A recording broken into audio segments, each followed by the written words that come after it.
এবার চীনে দেখা গেল এক অবিশ্বাস্য দৃশ্য, যা দেখে চোখ কপালে নেটিজেনদের। পাহাড়ি উঁচু নিচু পথে চা পাতা তোলার থেকে শুরু করে তা পরিবহন সবই করছে হিউম্যানয়েড রোবট।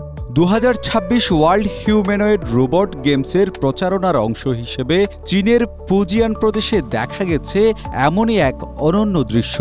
রোবটগুলো কেবল হাঁটছেই না, থার্মাল ইমেজিং প্রযুক্তি ব্যবহার করে নিখুঁত তাপমাত্রায় চা ভাজার মতো সূক্ষ্ম কাজও সম্পন্ন করছে।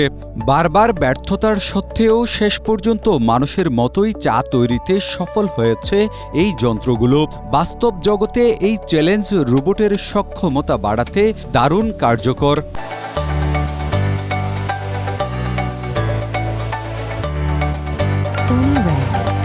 আঙ্গুলের সূক্ষ্ম নড়াচড়ায় কিছু সীমাবদ্ধতা থাকলেও প্রতিনিয়ত উন্নতির কাজ চালিয়ে যাচ্ছে রোবট প্রকৌশলীরা। চা শিল্পের শ্রম সংকট মেটাতে প্রযুক্তির এই মেলবন্ধন এক নতুন দিশা।